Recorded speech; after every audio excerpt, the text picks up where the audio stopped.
Virgin Most Powerful Radio, sharing the gospel with clarity and charity.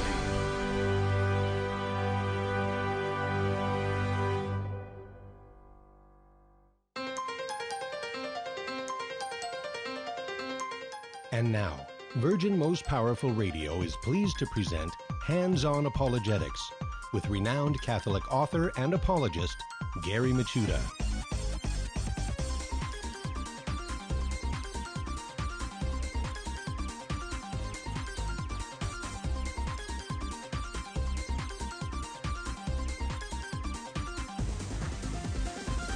And welcome, everybody. Hands-On Apologetics. I am Gary Michuta, and you have just entered into Virgin Most Powerful's Apologetics Dojo.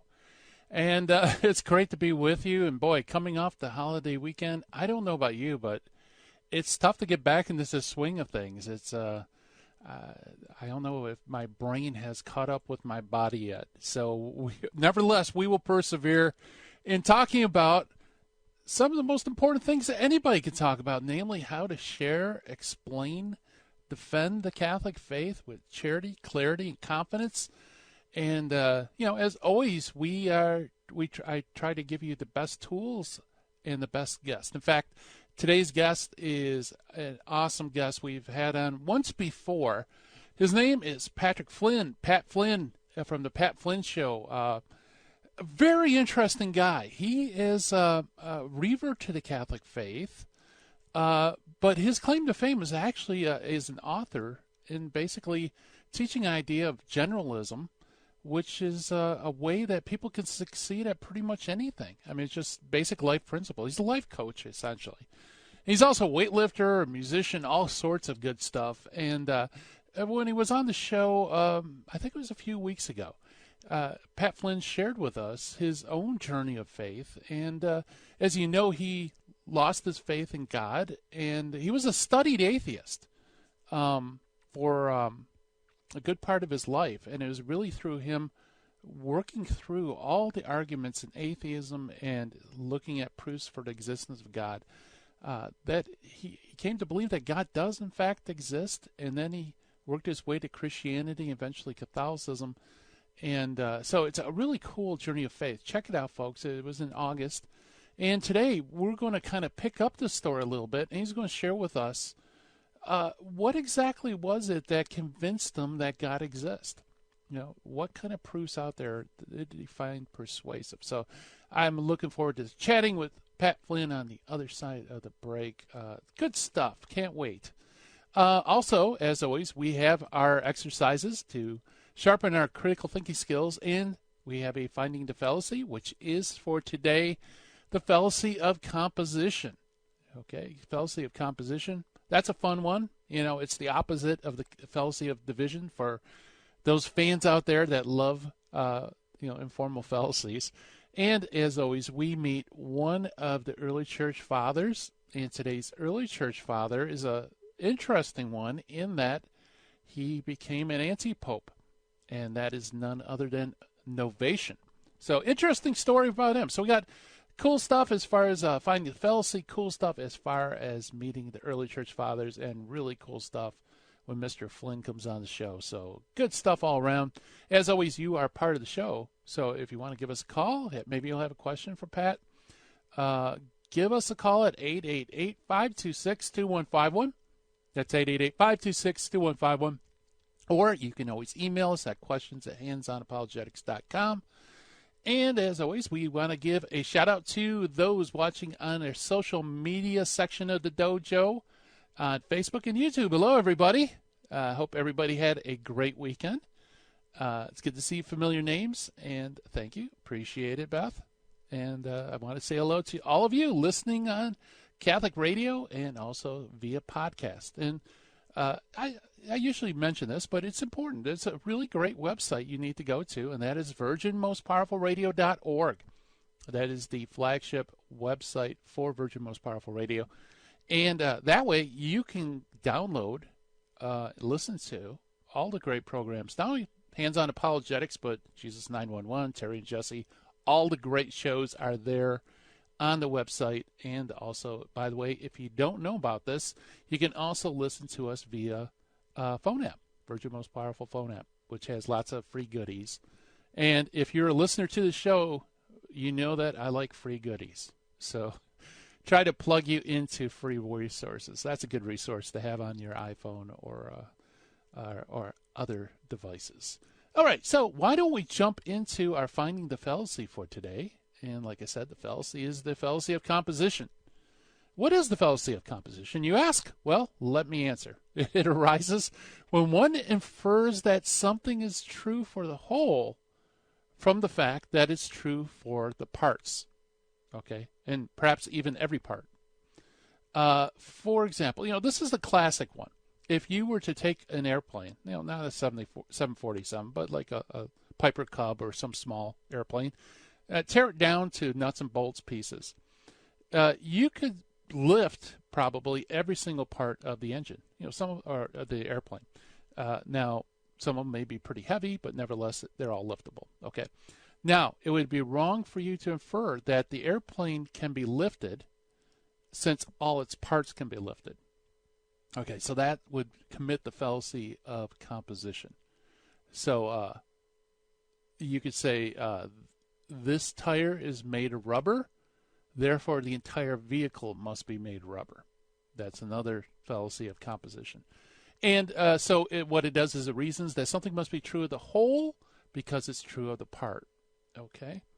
By the way, division is the opposite. The fallacy of division argues that something is true for the parts because it's true for the whole. Okay, so it just flips it around. So, the cool thing with this is a twofer, folks. So if you can grasp the fallacy of composition, then you also grasp at the same time its opposite, the fallacy of division. All right. Good stuff. Good to know, right? All right, so why don't we jump into the Meet the Early Fathers segment. Like I said, our early father for today is Novatian, who was anti-pope, who reigned from 251 to 258. And I'll tell you what an anti-pope is in a little bit. We first meet Novatian, which, by the way, the correct form of his name is Novatus. About the year 250 A.D., he was a priest of great prominence among the clergy in Rome. In fact, 2 letters addressed by the clergy to Cyprian of Carthage. Last week we talked about him. He was one of the Meet the Early Church Fathers folks. The great Cyprian in North Africa, well, guess what? 2 of those letters that were written to him from the Roman clergy were signed. This is, by the way, was during the vacancy of the election of Pope St. Cornelius. 2 of these letters were written by Novatian in the name of his confreres. So that tells us that Novatian, at least at this time, was very popular, perhaps a very influential person in Rome while we're waiting to elect the next pope. And no doubt that Novatian hoped to be the Bishop of Rome, to be Pope himself. At any rate, when Cornelius was elected in March of the year 251, it shows and he started showing some attitude of leniency towards those who lapsed. Novatian suddenly reversed his own lenient views and became a rigorist. So during the periods of Roman persecution, after the persecution was lifted, there was the problem of what do you do with Christians who forsake the faith, they lapsed, and then after the persecution they want to come back to the church. What do you do? Well, there were 2 views. One was lenient, namely that they need to do confession and a very long penance, but they should be readmitted. And then there was the rigorous view, which was like, tell them to take a hike or make it so extremely hard that maybe on their deathbed they can come back to the church. So anyway, Novatian kind of flips from the lenient view to the rigorous view. And according to Eusebius, he was found 3 guiltless bishops from a remote part of Italy whom he plied with wine until they no longer were in the right senses, and he succeeded in them to consecrate him bishop, and that was around the year 250. This, therefore, made him what is known as an anti-pope. The anti-pope is not necessarily somebody who is, has different views than the Holy Father. An anti-pope means that someone who illegitimately is elected as pope while there is a legitimate current pope. So he's the anti-pope. And in fact, from Novatian comes a sect, a heretical sect known as the Novatianist. I know. Who would have thought that they would be called Novatianists. By the way, the Novatianists were basically spread with some success into Spain, into the east, and also to Syria in the west. So Novatianists kind of spread all over Christendom at this time.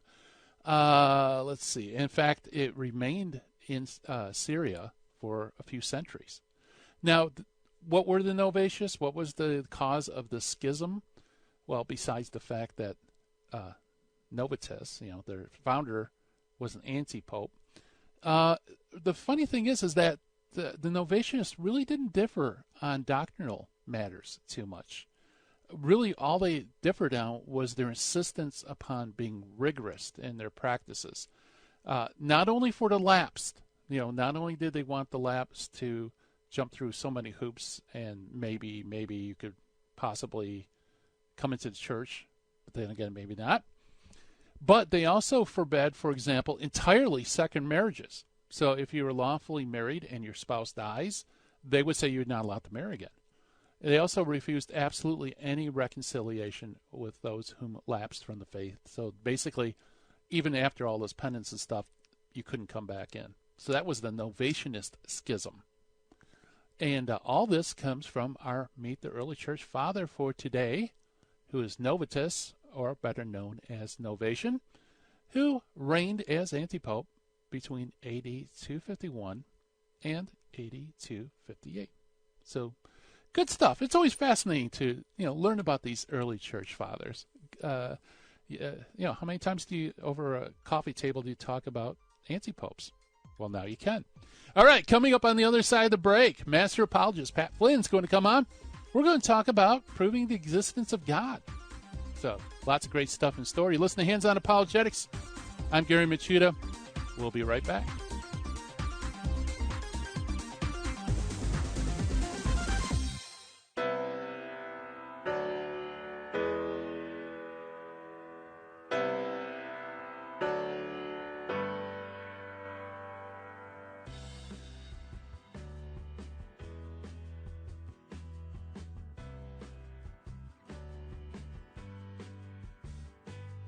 This is Terry Barber reminding you there's a women's conference coming up September 7th, 2019 at the Sacred Heart Chapel.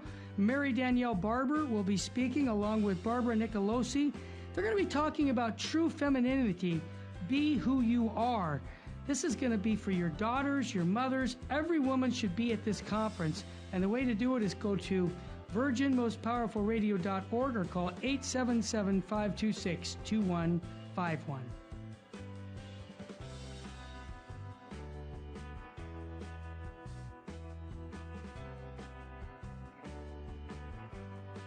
In Luke 7, Jesus said, I tell you, her many sins have been forgiven her, because she has been shown great love.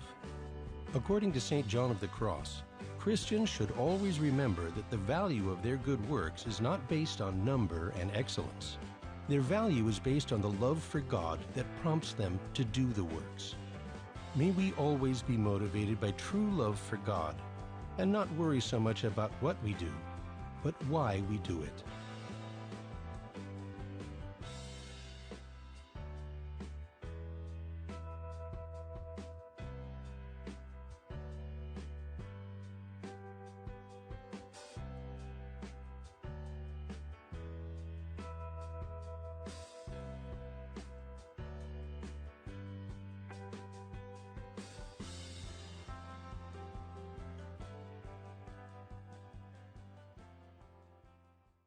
Buying or selling your home or your business property? This is Terry Barber. Real Estate for Life underwrites the Terry and Jesse Show.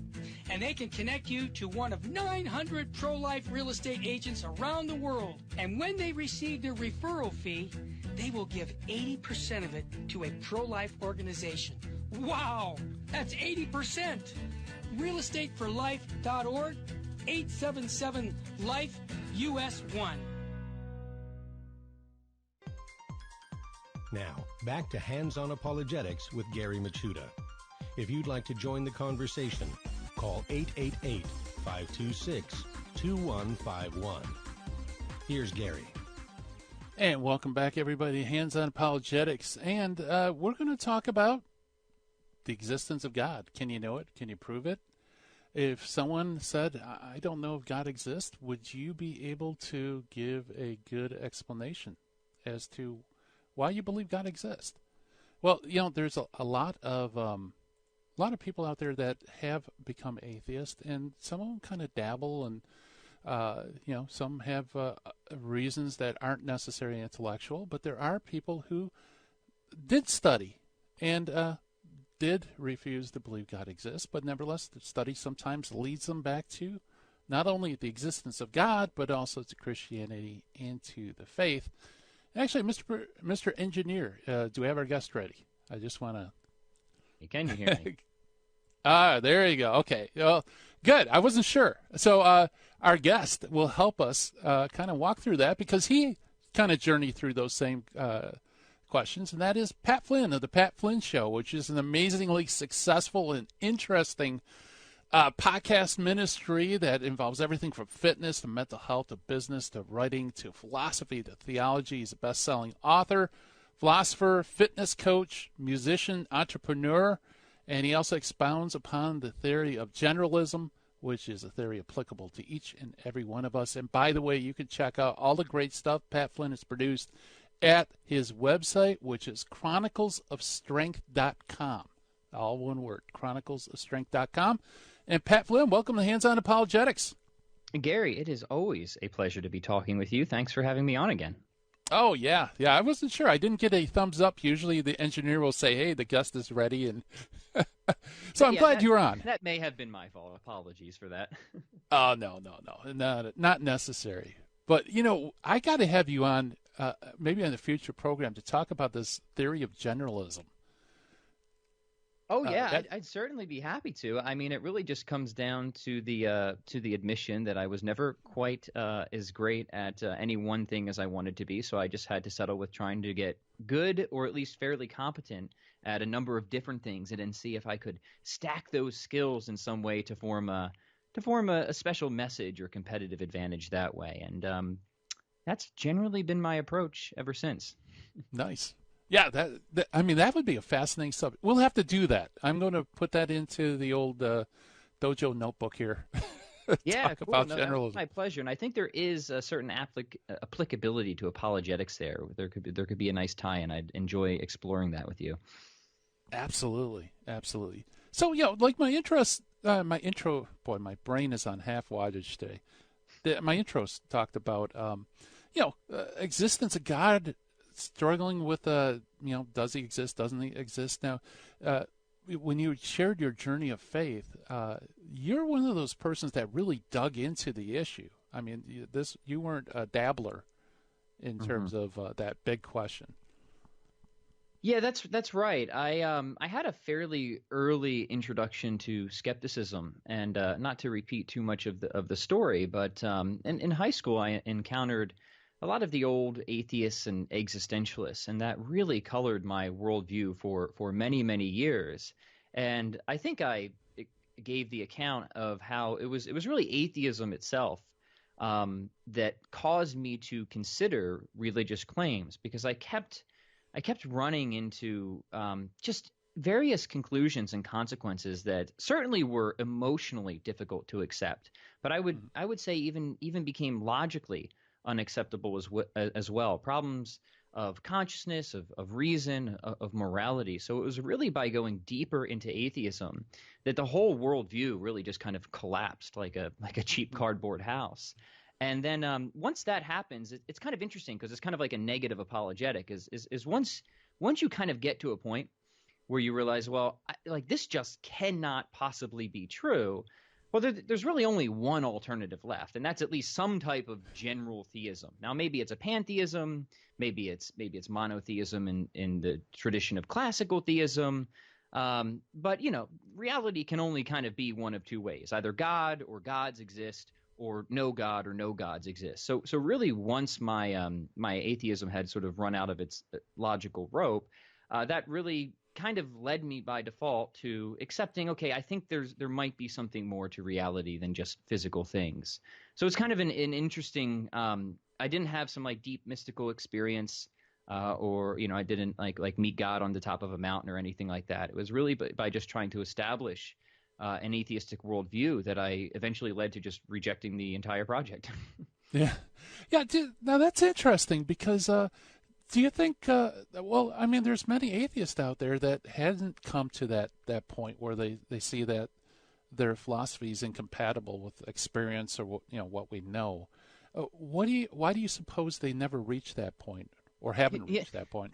I have my speculations, and unfortunately, I haven't got to talk to too many committed, say, eliminativists.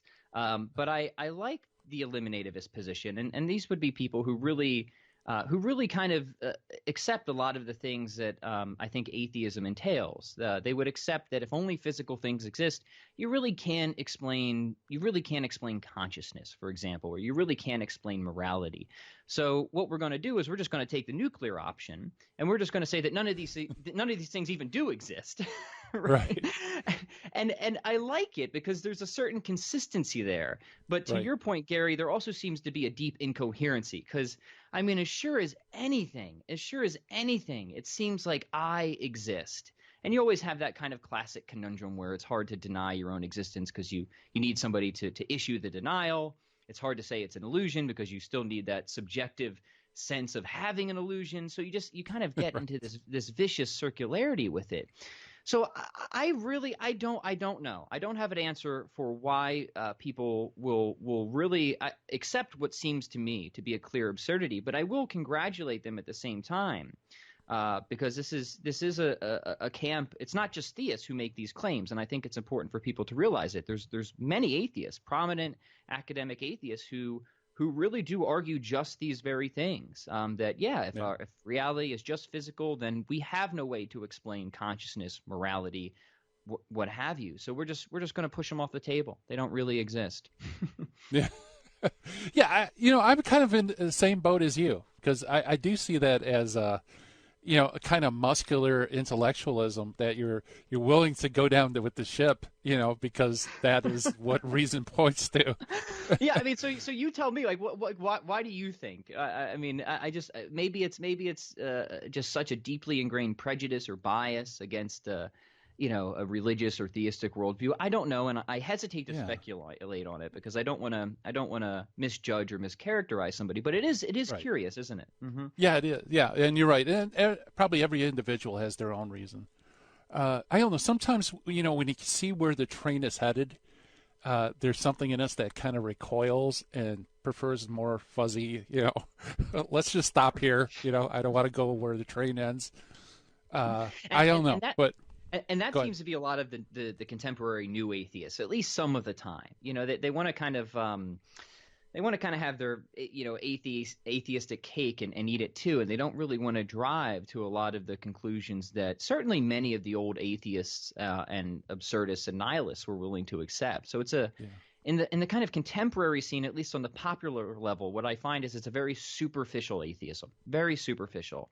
And they try to make it a lot more attractive than it inherently is. And so even when I was a very skeptical person, it was hard for me to take a lot of the sort of popular level new atheists very seriously because I just did not see them as being very consistent with the position. I enjoyed the people who were consistent with the position, but because of them, I ultimately came to reject it. Yeah, that's true. And I have a feeling a lot of old school atheists do kind of look down their nose at some of the popular, new atheism, so to speak. But okay, so you came to the conviction, well, this worldview, with these propositions, just doesn't ring out.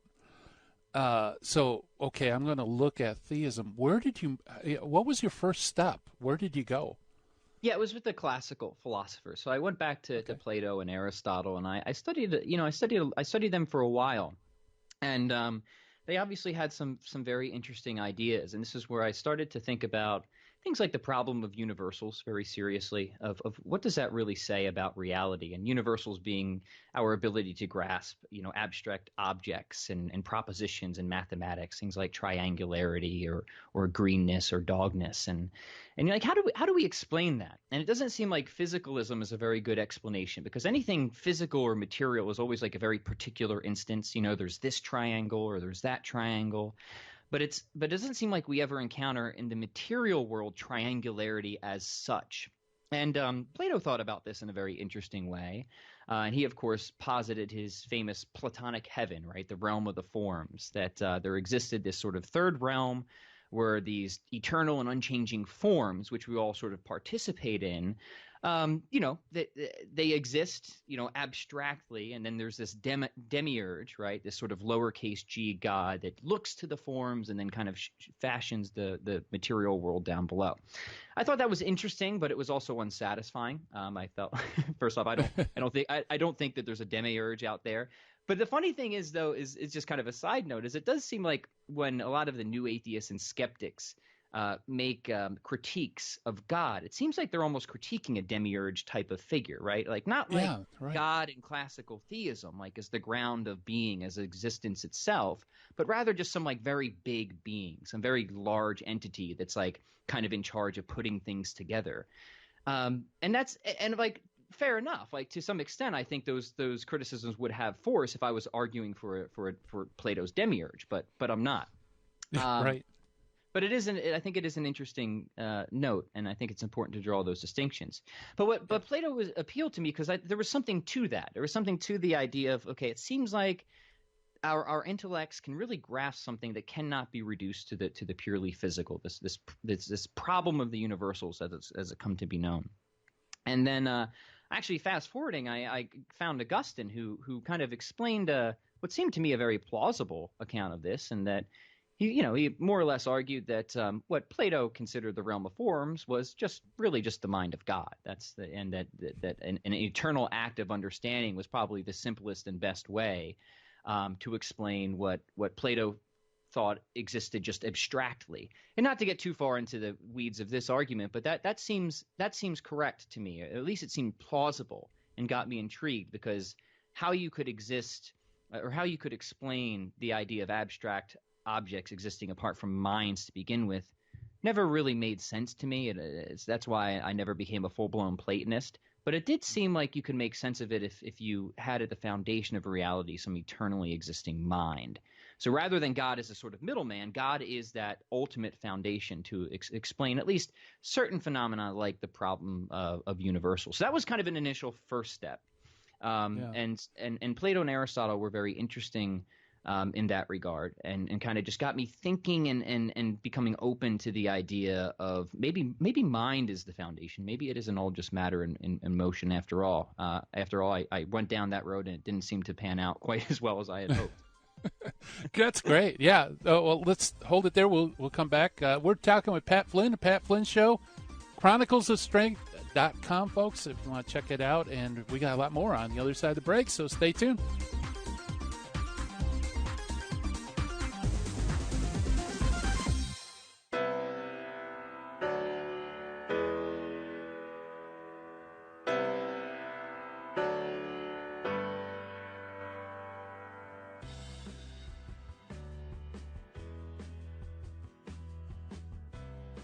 Hi, this is Barbara Nicolosi, and we're having a women's conference here at the Sacred Heart Chapel in Covina on September 7th, 2019. This is going to be a great, great day for you to come and meet a bunch of new friends, wonderful Catholic women who want to deepen their Catholic faith and their understanding of themselves as women. You know, this era right now we're in, so much confusion. What is it to be a man? What is it to be a woman?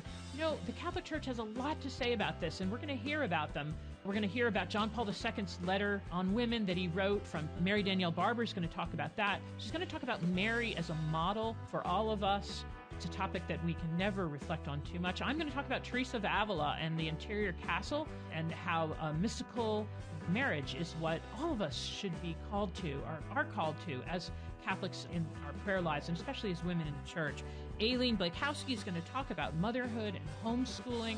And then finally we have Father Charles Murray. He's going to be the celebrant of the Eucharist. He's going to be here hearing confessions. It's going to be an amazing day. We're going to have an hour of adoration together, time to pray, time to laugh and eat, reflect, grow in our passion for our Catholic faith and our identity as Catholic women.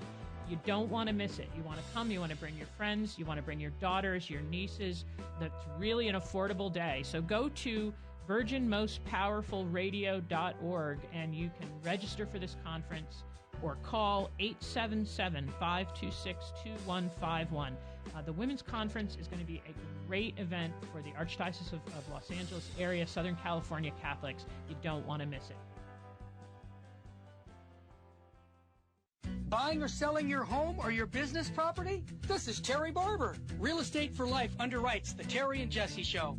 And they can connect you to one of 900 pro-life real estate agents around the world. And when they receive their referral fee, they will give 80% of it to a pro-life organization. Wow!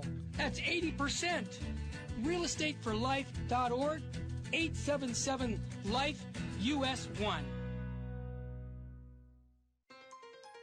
This is Jesse Romero. You're listening to Hands-On Apologetics with Gary Machuda on Virgin Most Powerful Radio. And welcome back, everybody. Hands-On Apologetics. We are with our master apologist, Pat Flynn, and we're talking about the existence of God. And right by the end of the break, Pat, you're talking about abstract objects and how Plato understood these abstractions to be in this third realm or other realm, and then how Augustine saw it as the abstracts are in the mind of God. And actually, I don't know if you're familiar with this, but Michael Agros has a great exercise to demonstrate what an abstract object is. He tells his students to pull out a piece of paper and draw as many different triangles as he can. I don't know if you're familiar with this. No. Isosceles, right triangle, any big, small, red, green, whatever. And then, after a couple of minutes, he says, okay, now I want you to draw triangularity. And, of course, they try to think about how to do it, and they give up. And he said, that's I think it's a great way to show, like, abstracts just aren't physical. You can't draw them. The best you can do is put a name on it that points to that idea. Yeah, and that's the key, isn't it? It really is an idea. So grounding this, it kind of comes back to the idea of physicalism is whatever the foundation of reality is, does it have the equipment to explain the experiences that we have, right? Does it have the equipment to explain abstract propositions? Does it have the equipment to explain consciousness? Does it have the equipment to explain morality? And the answer consistently seems to be no. It really can't explain these things. It has to rather explain away these things. And I always found that to be deeply unsatisfying. But as I studied the tradition of classical theism, and you really kind of see God as this unrestricted act of understanding at the foundation of reality, well, now it seems like we do have the equipment, at least in some capacity, to explain how other beings have minds, how we can come into contact or come to know of abstract objects, propositions, mathematics, how we can reason according to certain principles, how we can perceive an objective moral law. All these things at least now seem to have a plausible foundation. Maybe we don't know exactly the details of how all of them are worked out, but it at least now seems conceivable and plausible. And that was kind of something that really initially attracted me to want to study natural theology more and the great theistic tradition, specifically as it has kind of come up throughout Catholic history. Yeah. Did it strike you as odd that creation seems to be written? It's a book written with abstracts, abstract objects and stuff, and yet we know the language of the book. How is it that we have the language to read it? Was that yeah, something absolutely. I mean, that's something that some of the eliminativists they'll even argue against that, right? They'll say that there is no such thing as meaning. But then it's like, well, then how did I just understand that stupid statement? Yeah, well put. So is that a meaningless statement that you just made? Yeah, like I obviously have to understand what you're saying to disagree with it, which I strongly do. Therefore, it's just one of those many positions again that it seems like atheism draws you into that ultimately should cause you, I would argue, should cause you to reject atheism rather than you just digging your heels in and saying, nope, this is just what it is. Yeah, that's great. It's funny. I didn't expect you to go to, abstract objects and Augustine. I thought that the first place you would go to is, something from Aristotle, like the unmoved mover or something like that. Yeah, well, that was actually my next step. So okay. If we were just kind of tracing my personal history here, which may be wildly uninteresting to people, this was just kind of the course of how I proceeded and began to think about things. And of course, in my first, kind of years of philosophy class, we studied Plato, but for whatever reason, I either didn't pay attention to the problem of universals or we just spent too much time caricaturing God by lobbing out the Euthyphro dilemma. So if anything else, I initially saw Plato as kind of like giving an objection to God on moral grounds. But when I later revisited him a lot more seriously, then I said, no, Plato's giving some good arguments here, or at least some interesting arguments that I want to pursue further. So yeah, this was just kind of how I proceeded. Yeah, no, that's great. Yeah, when I took Intro to Philosophy, it was Euthyphro, and then it's okay. Now let's talk about the Republic, and that was pretty much it for Plato. That's it. Yeah, that's your typical Intro to Philosophy course. And for those who are unfamiliar, the Euthyphro dilemma is do the gods will something because it's good, or is something good because the gods will it? And obviously, neither of these are satisfying to any believer. He says gods, but it's been lobbed at, of course, God, capital G Sure. now. And the correct response is no. Something is issued from God's nature, which is itself the very center of oughtness and goodness. So it's kind of a false dilemma, right? Is the way that it's presented. We can go between the horns and say God stands as that objective reference point of absolute goodness and moral perfection, which, interestingly enough, in my Intro to Philosophy courses, nobody ever considered that it might be a false dilemma, right? Yeah. Well, those intro courses, I think the professors they don't want to give the answers. They just want you to be troubled by it, so you'll take the next course, and hopefully get some answers. Yeah. I wish I could be that charitable, but I don't think that. I think my professor was genuinely persuaded that this was a good argument. And for whatever reason, and I think this is common I went to a secular university, not a Catholic one. So I think it's pretty common for a lot of philosophers who are atheists to often just kind of pass along their stock objections one to another and never really go too much outside and see, has any theist ever really considered this? As it happens, for how old this objection is, yes, many have, believe it or not. There are responses to the Euthyphro dilemma. Yeah, right. Yeah, very good. So you came to the conviction that there's this mind, immaterial mind out there. What was your next step?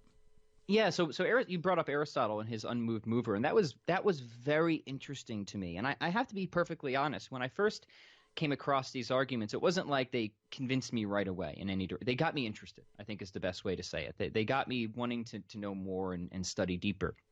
So, Aristotle in metaphysics argues for this unmoved mover. He says, hey, things are changing. Change is the reduction of a potential state to an actual state. This is a kind of a broad metaphysical principle. This cannot lend itself to an infinite regress. Therefore, the buck has to stop somewhere. And we would say that it stops at that which is purely actual, which has no potentiality. So it's just this kind of eternal, perfectly existing foundation to reality that is the power behind all powers. And this was really kind of my first step to the God of the philosophers, as it's called. And I think it's a great argument. I really do, especially as I continued to pursue it through Aquinas. This is, of course, what Aquinas takes as his famous first way, and then reading a lot of the contemporary thinkers on this, people like Brian Davies or Ed Feser, guests like you've had on your show who've done really good work on this. The more I studied this argument, I was like, wow, there's really some force behind this. This is at very least an argument worthy of serious consideration, and the more I considered it, the more I came to see. I think that this is correct. So I'm glad you brought up Aristotle, because he was kind of a significant step for me. Once, I kind of wanted to trace the line of the classic and medieval philosophers from Plato, Aristotle, Boethius, Augustine, Aquinas, and so on. Yeah. And that was the big contribution from Aristotle. Aside, of course, from his ethics as well, virtue ethics, and it was also really important because I was always deeply intrigued in moral philosophy as well, and the whole idea of traditional natural law. Is one of the big reasons, one of the many big reasons I began to consider the Catholic Church, which has always affirmed traditional natural moral law. And for many reasons, I would always avoid the Catholic Church because I thought it was so archaic and immoral from a secular perspective. But the deeper I began to study morality and ethics, the more I kept kind of edging towards the Catholic Church. So it was kind of it was more of a confluence or convergence of many different arguments and perspectives that eventually kind of landed me into Catholicism. But Aristotle was another big one. Yeah. Oh, for those who aren't familiar with it, what is a natural law, a natural moral law? Yeah, so traditional natural law kind of stands atop two philosophical foundations. One is essentialism, which is the idea that there really are essences to be discovered in the world. There really are natures. So there's a such thing as human nature, for example, or squirrel nature, or dog nature, or tree nature, or substantial forms is another way of putting it. So that's one pillar. And the other pillar is teleology. Is that sort of inherent to these natures, there's a certain directedness or aim towards their inherent flourishing. And once you can argue for those two pillars, which I think you can successfully do, you can then deduce from the sort of essences and aims of things what they are inherently directed at, and then know thereby what is inherently good or bad for certain things. Now, in a lot of respects, if we're talking about like the essence of an acorn being directed to an oak tree, we're not talking in a moral dimension. We're just saying, hey, it's good for an acorn to become an oak tree because that's what it's directed at by its very nature. When we get to human nature, because we have intellects and wills, then the moral dimension comes in, right? Because we can make choices. But it's no less different for us. Like there is a human nature. We are directed at, as Catholics, we would ultimately believe the beatific vision, eternal friendship with God.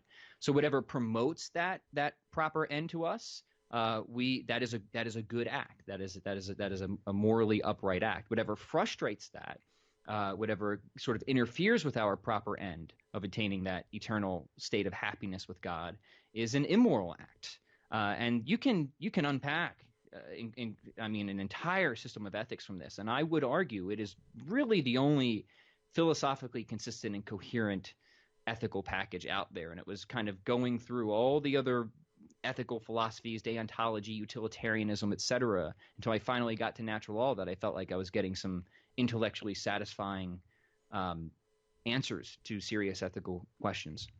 So is it possible to be an atheist and hold on to natural law? Some say yes. Some say if you're an atheist who can at least affirm essentialism and teleology, which some do, then you can make the case for natural law. But as others would argue, is that you still need God to kind of uphold that entire system. That you, especially as kind of an ultimate authority over the system of so what if I don't want to fulfill my own nature or purpose, right? But also as an explanation to how things or why things have essences or forms anyways, on a deeper metaphysical level, that is going to get you to God. So I would say you can kind of draw the line as an atheist, but I would argue it would be at best arbitrary. And without that ultimate explanation or foundation in God, the natural law project collapses. However, just as an epistemological project, you don't need to make direct reference to God. And I think that's an important distinction. Okay, great. We're talking with Pat Flynn about proving the existence of God. Stay tuned, folks. More on the other side of the break.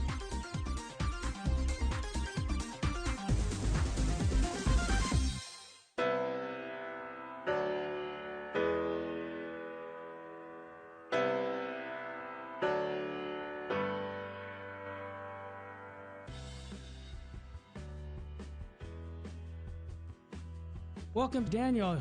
You're on the line. What's on your mind, brother? Hi, I just wanted to share a testimony about Virgin Most Powerful Radio. I had a buddy at work who, he's a lukewarm Catholic guy, and I wanted him to start listening to the Terry and Jesse show, so I kept telling him to download the app, and he kept putting me off. So one day, I grabbed his phone, and I downloaded the app for him. I went on vacation, And, I kept telling him to listen to it. He was kind of put me off. I came back from vacation. He comes to my cubicle and he says to me, "Hey, man, I've been listening to Terry and Jesse's show, and it's great." And it's made a big impact in his life. The guy, he's going to weekly adoration a couple times a week. He goes to the Mass in the mornings. Mm-hmm. He's an on-fire Catholic, and he promotes the Terry and Jesse show on the Virgin Most Powerful Radio. Wow. Daniel, what a testimony. And I want to encourage our listeners to get those cards by going to virginmostpowerfulradio.org and do what Daniel's doing. Go out and spread the faith by inviting people to listen to Virgin Most Powerful. Daniel, thanks for your testimony, brother. God love you. You're welcome.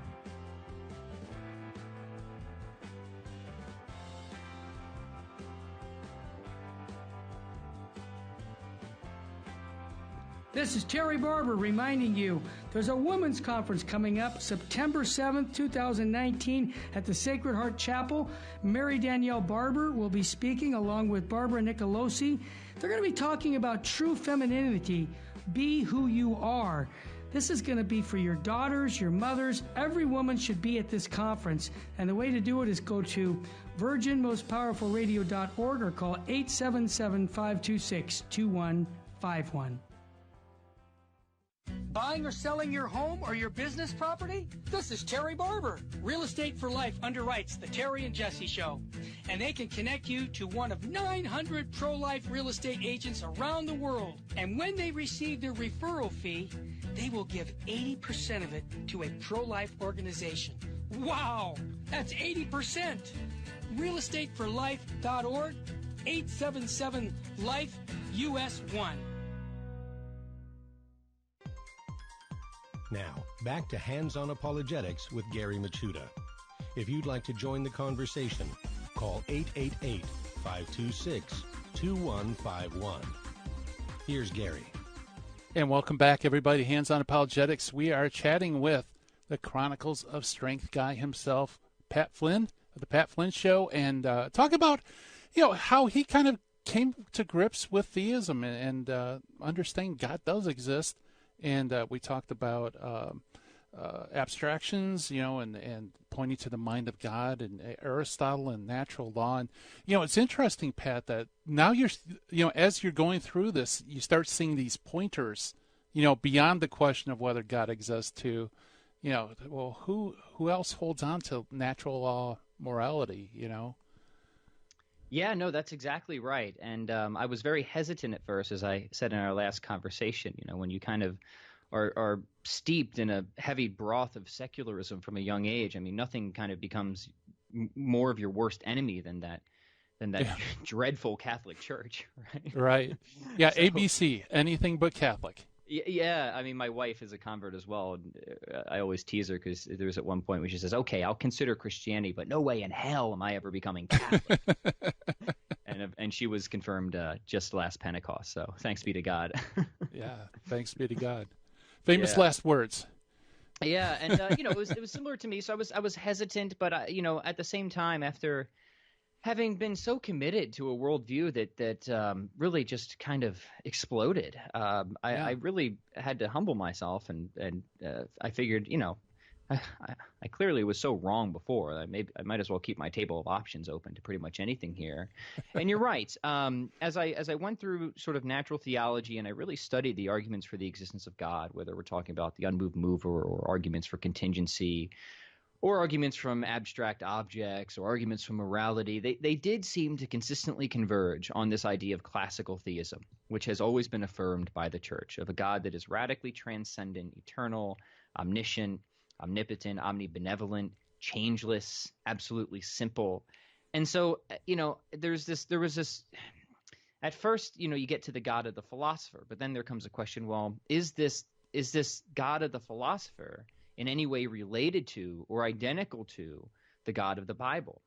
And the Catholic Church really invited me to consider that question seriously, and argued that the answer to that question is actually yes. In fact, philosopher Eleanor Stump actually has a book called The God of the Philosopher and the God of the Bible, where she specifically attempts to sort of bridge that gap, or really demonstrate that there was never really any gap to begin with. So that was one way into the Catholic Church.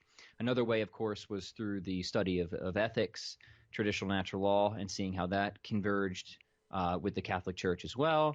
And then the final point of conviction was just the historical study of the church fathers and seeing, well, what did the earliest Christians really believe? Turns out they all believed in a church that was hierarchical, unified, sacramental. So between all those sort of pieces of evidence, I guess you could call them, I finally decided, Gary, that I would swim the Tiber, huh? Yeah, and I don't want to make it seem like it was purely intellectual either. And as much as I want to say that, like, yeah, I kind of thought my way. I mean, I really believe that it was God pulling me in the entire time. It was all the work of the Holy Spirit. And I remember at some point just kind of praying, like, God, if this is the truth, like, show me, lead me there. And I just had this pull to go to Catholic Mass on Christmas Eve one evening. Christmas Eve would be an evening, of course, and that was probably the closest thing I ever got to a mystical experience. When that bell rang at the transubstantiation, I just felt something so powerful and so significant that was when the whole Catholic truth of using the head to liberate the heart and then the heart to liberate the head back again really just became cemented in me, and that. Wow. And the rest, as they say, is history. And here we are. Yeah. And thanks be to God. A lot of converts, especially those who, their journey is mostly intellectual, at least at first, there's always the problem of practice, that needs to catch up, doing Catholic things, the smells of the bells. Mm-hmm. Yeah. What was your experience in this? Was that a difficult transition, or did you experiment with prayer? Or yeah, oh yeah, I didn't know. Yeah, I had to read books on how to do it. And my wife was very helpful because she's always been much more on the practical side. So when she became Catholic, I mean, she dived. She just went straight for the devotions, the rosaries. So and she's great at really holding me accountable and saying, hey, we're gonna start praying together. We're gonna start praying the rosary at night and praying the rosary with the family and saying grace before meals and going to daily mass together. So I really have to give a lot of credit to my wife. It would have been very, very easy for me just to keep my head in the books, and that's a very dangerous thing, because God wants you to love Him, and part of that love, it involves an understanding, right? You want to know about the person that you love, but there has to be that personal relationship as well. There has to be that communion through prayer, through the sacraments. So my wife really helped to push me along in that direction, hold me accountable, and give me that nudge that I need, which to me only reaffirms the value of the sacrament of marriage, where you're both kind of climbing. Because I definitely helped her with some of the philosophical aspects and the historical aspects, where we're both kind of climbing this mountain to God together from different angles or different sides, and we have a rubber band around each other, and as one person kind of grabs hold of a higher ledge, they automatically pull the other person up, and vice versa.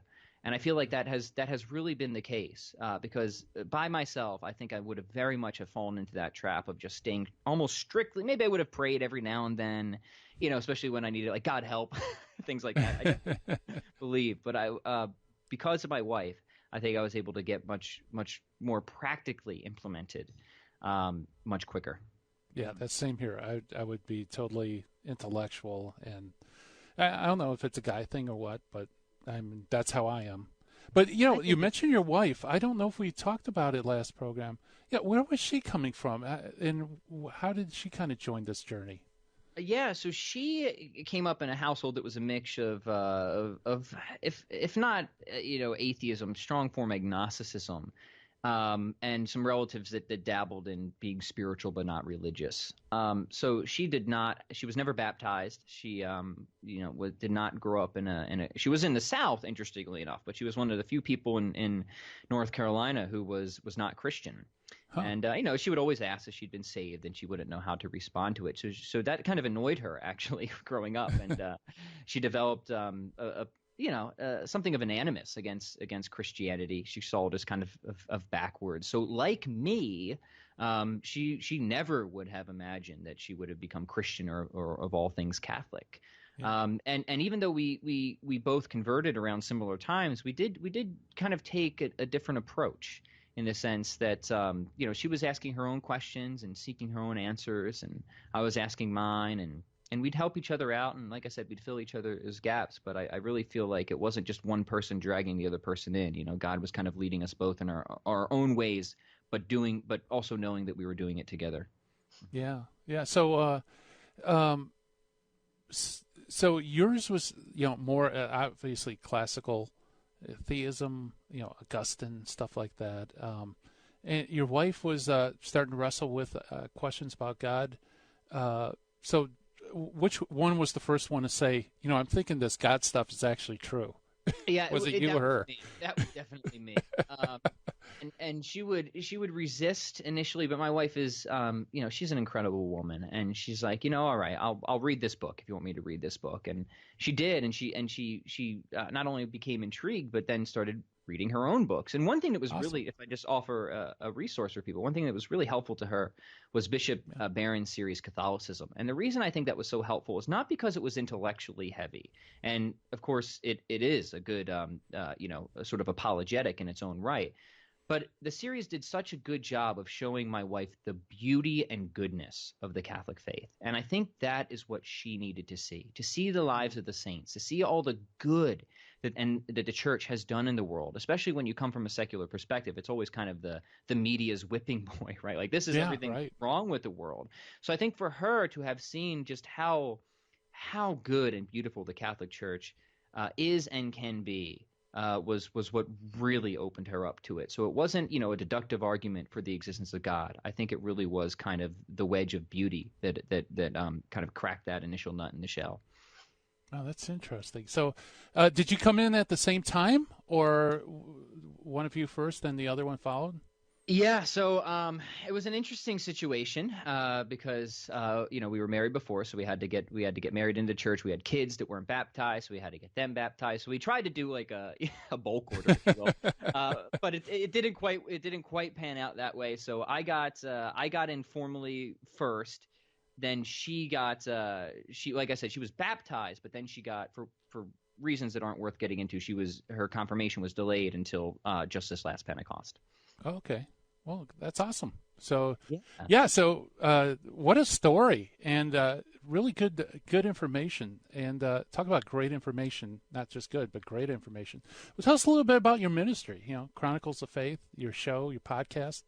Yeah, so the Pat Flynn Show, like you mentioned so graciously at the beginning here, is a podcast that I run that really tries to talk about all the things that I think are good and important in life, predominantly now the Catholic faith and God's love. But I talk a good amount about the other areas that I've been interested in or professionally involved in, such as entrepreneurship, fitness, and so on. My professional background is in the fitness industry, so.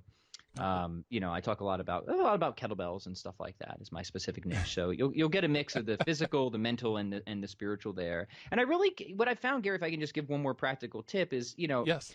I want to go really deep with a lot of the sort of natural theology, and because that's a lot of my background. It's always interested me. But the thing that's amazed me with the podcast is how people can just immediately open up to and become receptive to religious ideas or even to Catholic faith simply by hearing that arguments even exist.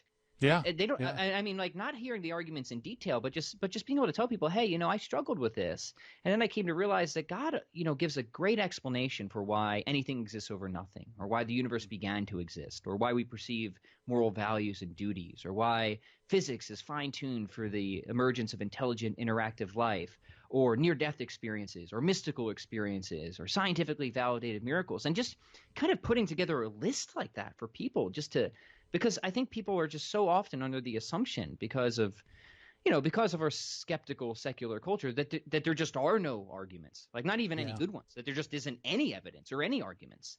And so just hearing that there's at least plausibly some arguments, and according to Pat Flynn, probably some good ones, is at least enough to get people intrigued. And it's amazing how much even just kind of listing things like that can really get somebody who's at least curious, they're not actively hostile, to want to take a deeper look into things.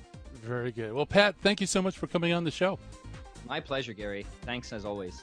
All right, Pat Flynn, check it out, chroniclesofstrength.com. Great stuff there. And talk about great stuff. We're going to have Brian Mercier, Catholic Brian, on the show tomorrow. And coming up next, High Impact Catholic Talk, coming at you with the Terry and Jesse Show. It's time for me to shut down the Midwest Command Center and turn off the lights here in the dojo. I want to thank everybody for listening. And I wish everybody a happy and blessed day. Bye-bye, everybody. In the 1990s, I lived and worked in Hollywood. But when my wife Betty's mom took ill, we relocated to Orange County. And it was during this time in our lives that I converted to Catholicism. Once my eyes were opened to the truth, I couldn't learn enough about the faith. But I had less free time than ever, especially with a long commute. That's when I discovered the real value of Catholic audio. Listening to cassette tapes transformed my daily commute into a miniature retreat. And that's the beauty of Virgin Most Powerful Radio today. Since the podcasts are archived, you can listen anytime on our smartphone app. I know how listening to Catholic audio can bring you closer to Christ and His Church. So I encourage you to visit the App Store or go to vmpr.org and download the app today. It just might change your life. I'm Matthew Arnold for Virgin Most Powerful Radio.